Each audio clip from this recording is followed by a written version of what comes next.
¿Será verdad lo que dicen algunos de que los tiempos no mejoran, sino que empeoran, solo que los hemos tecnificado para que parezcan mejores?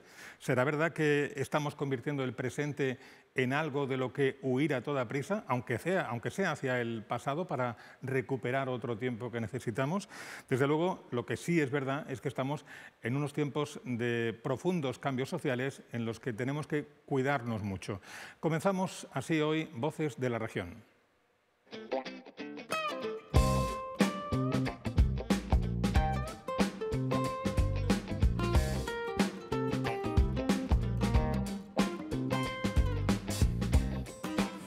Buenas tardes, señoras y señores. En los últimos tiempos, especialmente desde que comenzó la pandemia, se ha desarrollado una sensibilidad especial hacia la salud mental de la población en España. El tema se aborda en el Congreso. El Gobierno prepara un plan. Gentes conocidas y famosas del mundo del espectáculo o del deporte hablan abiertamente y sin tapujos y sin tabú de sus enfermedades mentales. En fin, hay una preocupación generalizada. La ansiedad y la depresión encabezan la lista de los trastornos mentales más comunes, que afectan generalmente más a las mujeres que a los hombres, y las estadísticas también parece que revelan que ha aumentado el consumo de ansiolíticos y de antidepresivos. El tema es indudablemente importante y nosotros hemos invitado a una voz autorizada para comentar y analizar todos estos asuntos. Doctor Luis Valenciano, buenas tardes. Buenas tardes, Pepe. El doctor Luis Valenciano es psiquiatra y actualmente, corríjame si me equivoco, es el coordinador del Hospital de Día del Hospital Román Alberca del Palmar. En excedencia. ¿Perdón? En excedencia.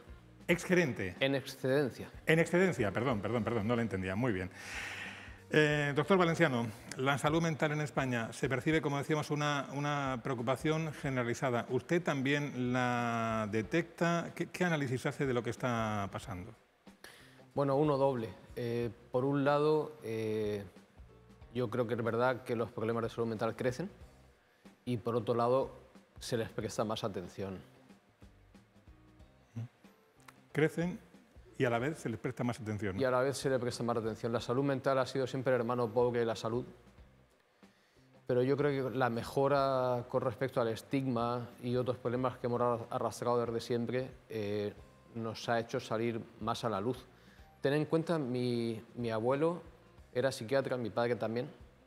Entonces te hablo de una generación de principio de siglo y puedo decir de primera mano que el estigma que la salud mental tiene a día de hoy es infinitamente menor que el que tenía hace solo 2 generaciones.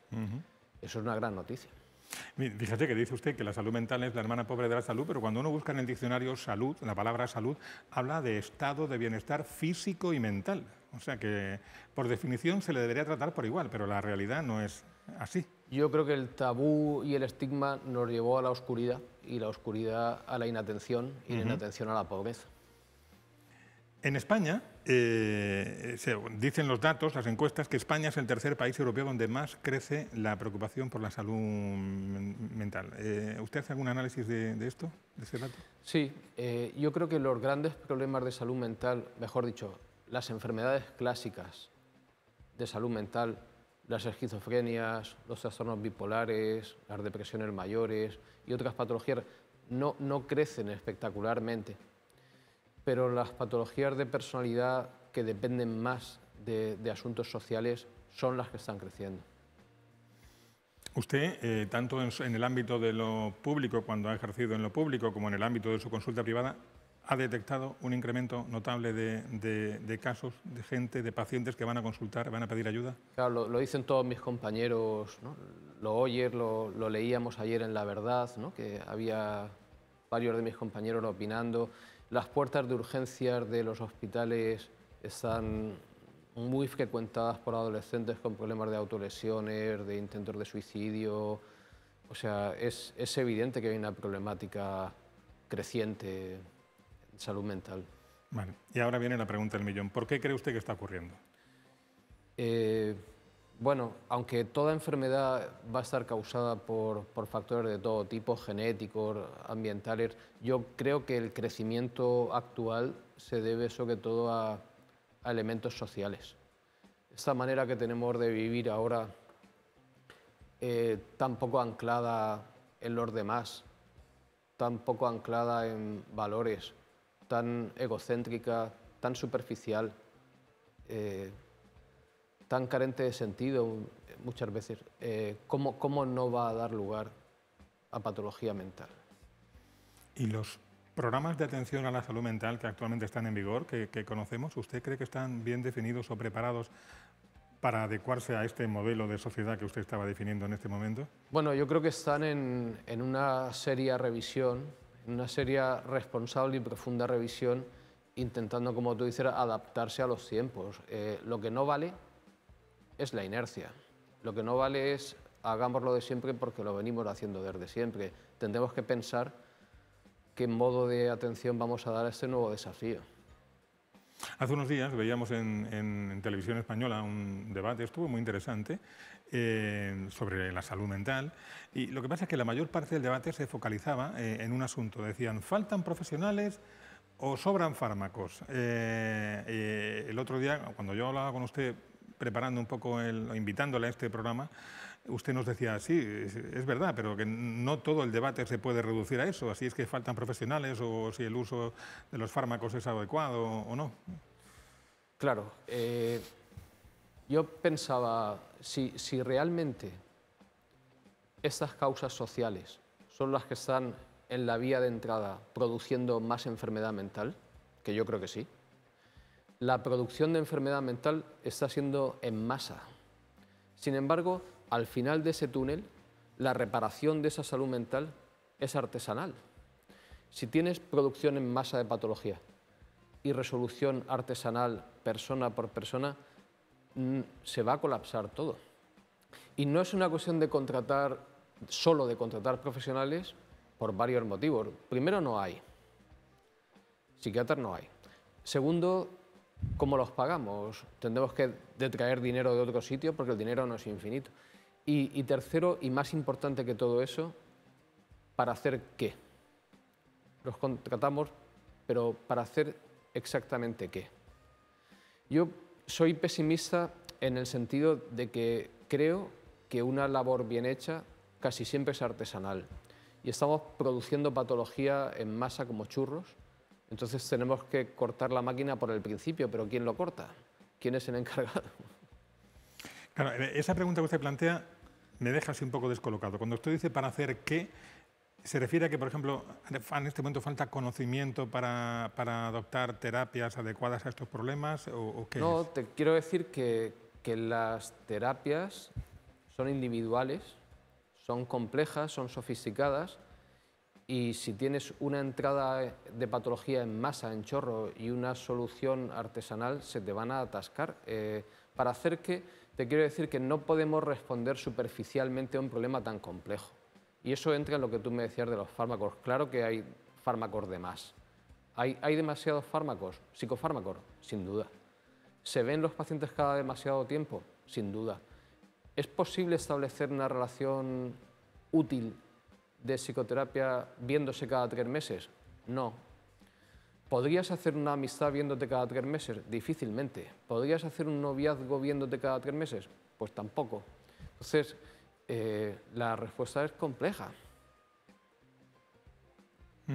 Hablando de fármacos, ¿el uso que se está haciendo en el mundo de la psiquiatría, cree usted que es adecuado, es excesivo, es abusivo? El otro día decían que en Estados Unidos se empezaba a ver ahora secuelas del uso excesivo de las benzodiazepinas, que es un poco el compuesto genérico de estos fármacos, y que quién sabe si en España de aquí a unos cuantos años lo estaríamos viendo. ¿Usted cree que el uso de los fármacos, de la farmacología en España es correcto, es adecuado, es el necesario?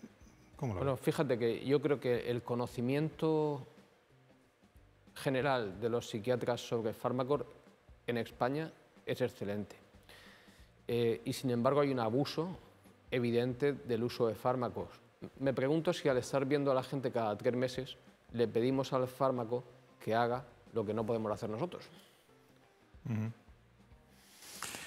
¿Y hay otros factores que están influyendo? Me refiero, este incremento de los problemas de salud mental en la población puede estar relacionado con secuelas económicas, sociales derivadas seguramente todas ellas de la pandemia de la que parece que estamos saliendo. ¿Hay otras secuelas ahí a valorar?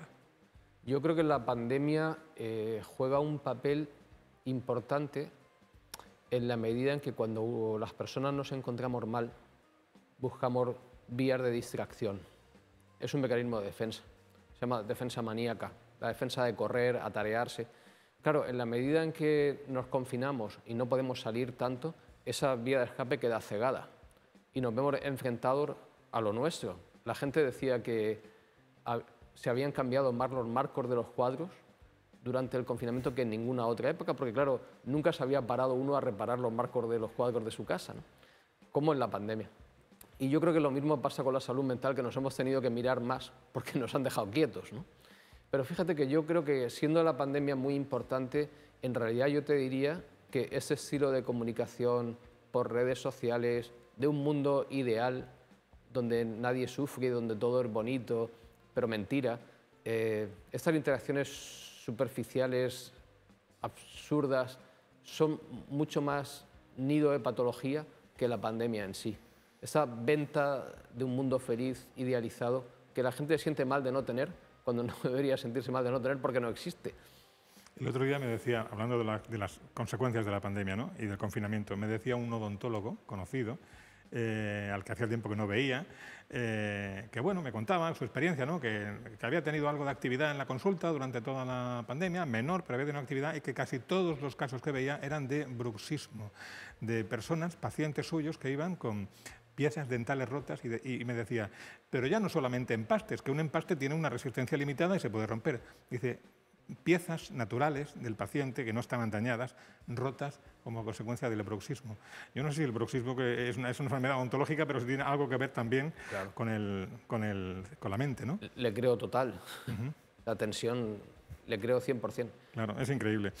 Y los adolescentes, población especialmente vulnerable. Hay un dato por ahí demoledor de UNICEF, no sé, le quiero dar credibilidad por venir de UNICEF, pero tampoco lo sé. 9 millones de adolescentes europeos entre 10 y 19 años padecen una enfermedad mental, doctor. Y se suicidan, ¿no? Es la segunda causa de muerte natural entre 15 y 24 o así. La adolescencia es lo que peor está, sin duda. Yo creo que otra vez en parte porque no han conocido el mundo que hemos conocido nosotros, en el que la vida se sustentaba en el sentido y el sentido se sustentaba a su vez en las tareas y en los valores y en los otros, en los demás. Es decir, estos adolescentes no han conocido una vida en la que el sentido de tu vida sea ayudar a los demás y servirlos, sabiendo que el principal beneficiado de hacer eso eres tú.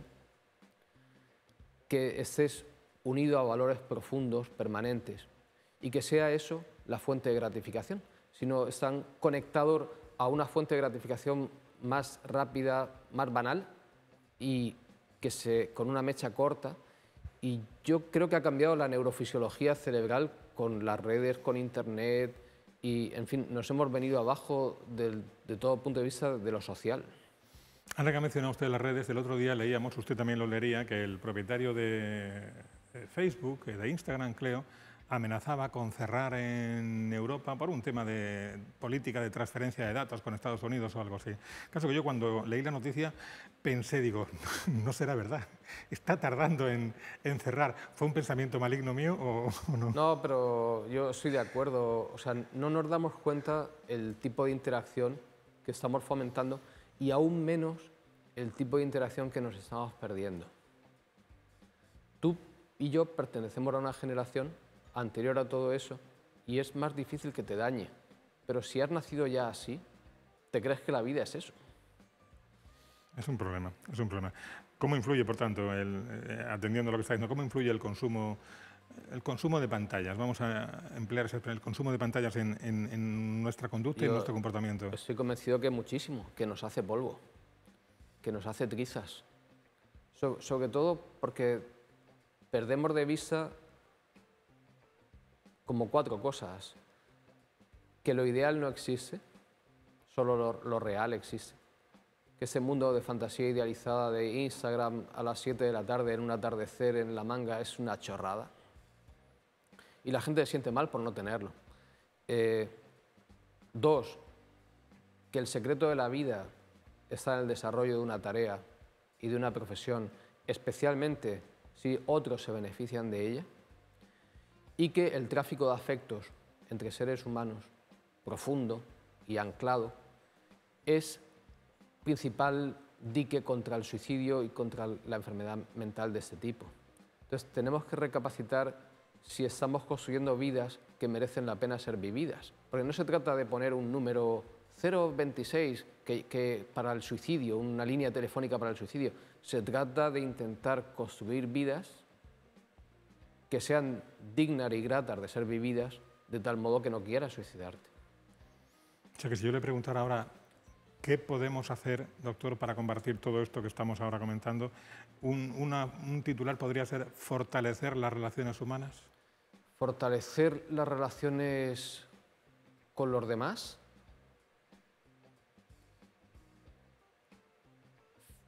Concentrarte en que la vida de los demás sea mejor. Olvidarte un poco más de ti. Buscar una tarea que te llene con sentido y darte. Darte. ¿Qué haría usted si estuviera, esta pregunta es otra de esas de millón, ¿qué haría usted si estuviera en su mano la gestión de la salud mental en, no lo sé, en la región de Murcia, en España? No tengo idea, seguramente sería un gran incompetente en una tarea así. Pero al escucharte la pregunta, me he acordado de algo que hablamos una vez tú y yo, que eso no es tarea de un psiquiatra ni de los gerentes de salud mental, que esto es una tarea de todos los seres humanos que estamos en la sociedad y que no puede depositarse sobre el colectivo de los psiquiatras o los psicólogos, una tarea que tiene que ser acometida por cada uno de nosotros en modo individual.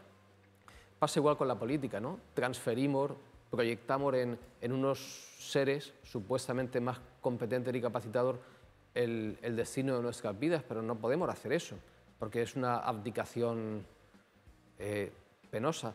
Tú me decías hace poco, y se me ha quedado grabado muy adentro, que si hay algo importante que una persona tiene que hacer a la hora de restablecerse de una dolencia mental, es hacer algo activo la persona por sí misma, no depositarse encima de un terapeuta o un médico, sino poner todo de su parte por mejorar.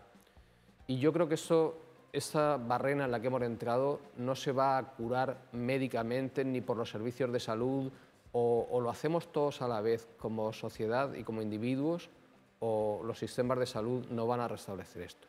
Sí, eso es que se lo leía a usted en una entrevista en un blog, en una página web de internet que se llama Leer por Leer, por si alguien quiere leer la entrevista, se llama Leer por Leer, pues entre las entrevistas realizadas aparece la del doctor Luis Valenciano. Y evidentemente usted venía a decir que cuando uno va a pedir ayuda a un psicólogo, a un psiquiatra, tiene que hacerlo en actitud proactiva. Es decir, no puede uno ir a sentarse en el sillón y contarle al psiquiatra o al psicólogo sus problemas y esperar que como consecuencia de una varita mágica o de una pastilla milagrosa se solucione todo. Tiene uno que ser proactivo y decir, vale, yo vine a contar aquí mi problema y a decirle que voy a dejar de hacer lo que me gusta pero no debo hacer. No sé si se entiende. Sí, sí, perfectamente. De hecho, te estaba escuchando y estaba pensando, tú no vienes aquí a contar tus problemas, tú vienes aquí a pensar acerca de tus problemas. Con mi ayuda, que te ofreceré otra perspectiva, otro ángulo, para enriquecer tu pensamiento. Serás tú el que te ayudes. En definitiva, podemos abrir, no lo sé, mucha gente nos estará viendo y estará diciendo,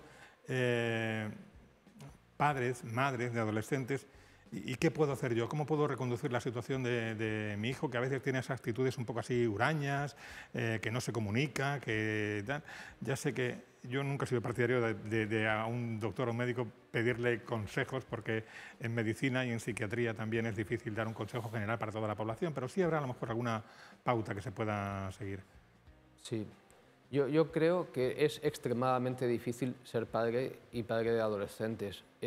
Y ahí, fíjate, sí diría que estaría bien que los padres que se encuentran en dificultades, y es habitual encontrarse en dificultades cuando uno tiene hijos adolescentes, consulten, incluso si el adolescente no se va a poner él o ella en tratamiento, de tal modo que los padres puedan ser bien guiados y orientados sobre qué conductas de ellos, los padres, pueden promover bienestar en el hijo y qué conductas de los padres con toda la mejor intención están perpetuando la patología en el hijo. O sea, yo diría en este caso que los padres deberían consultar a alguien para ser ayudados. Y además, al principio de la entrevista evocaba usted la figura de su padre y de su abuelo y decía que el estigma de la salud mental actual es muchísimo menor que hace muchos años, pero aún sigue existiendo un poco, que no, es decir, que hoy presumimos de que hemos ido, no presumimos, pero bueno, decimos sin problema que hemos ido al oftalmólogo porque tenemos un problema de miopía y nos ha mandado unas gafas preciosas con unas monturas de colores y va uno presumiendo, no presumiendo de miopía, pero sí presumiendo de gafas, ¿no? Con toda la normalidad del mundo y con la misma normalidad que decir, pues he ido al psicólogo a ver si me echa una mano porque estoy perdido, estoy desorientado, ¿no? Pero estamos muy bien, estamos muy bien. Cuando has conocido esas otras épocas, que en verdad eran épocas que casi se iba a escondidas, te das cuenta que la gente ha hecho un esfuerzo gigantesco por normalizar la idea de ir a los profesionales de la salud mental y se ha conseguido. ¿Sabes? Porque yo siempre incido mucho en eso, porque si tú no dices que los esfuerzos de la gente han conducido a mejoras, la gente deja de hacer los esfuerzos. Y claro, a lo mejor por mis circunstancias familiares mi anchura de mirada es más larga, ¿no? Pero yo lo miro y pienso, ostras, ¿cuánto hemos mejorado? Nos queda, pero estamos mucho mejor, gracias a Dios. Estamos muy bien, de hecho. Y como consejo general, para terminar, podríamos decir que nos tomemos la vida con otro tempo, que ir más rápido no es ir mejor. Desde luego, la prisa es agresión. La prisa es una agresión de una persona sobre sí misma. Desde luego que sí. Yo diría eso de la prisa con otro tempo y también, ¿sabes la frase esa que se le atribuye, y creo que con razón, a Kennedy, que decía no preguntes qué puede hacer tu país por ti, sino tú por tu país? Yo creo que esa aplica ahora a nosotros y a la salud mental. Tú no pienses qué es lo que la salud mental puede hacer por ti, no pienses tampoco qué es lo que la sociedad puede hacer por ti, piensa qué puedes hacer tú, individuo, por la sociedad. Trata de vivir conforme a eso y ya verás que va a estar mejor. Porque además, en este caso, prisa es sinónimo de estrés y el estrés está, a estas alturas, demostrado que está detrás de muchísimos problemas, no solamente mentales, sino de salud física en general. Además, prisa para hacer qué. Se suele decir en términos coloquiales de la calle, vamos a llegar al mismo sitio. Total. Cuando hayamos de llegar. Pero lleguemos más amablemente. La vida a otro tiempo, pedir ayuda cuando uno ya nota que es necesario y además ser proactivo a la hora de pedir ayuda a un profesional. Y estar cerca y cálido de los de tu alrededor. Eso es. Y en el sentido que decíamos antes de fortalecer las relaciones entre personas. No tener miedo de ser afectuosos, cercanos, cálidos, estar ahí. En fin, esto es un camino de largo recorrido, doctor. Sí. No va a ser fácil que de aquí a pocas semanas o meses digan, pues parece que se invierten los términos y eso no va a ser así, lamentablemente. Pero basta con que la curva deje de crecer, que ya sería un éxito. Desde luego. Doctor Luis Valenciano, psiquiatra, como siempre es un placer hablar con usted, muy amable. El placer ha sido mío. Muchas gracias y espero que de esta charla distendida, informal, haya salido alguna chispa que haya iluminado a alguien. Ojalá. Gracias. Gracias a ti. Nos encontramos el próximo día, si ustedes lo desean, aquí en Televisión Murciana en Voces de la Región. Buenas tardes.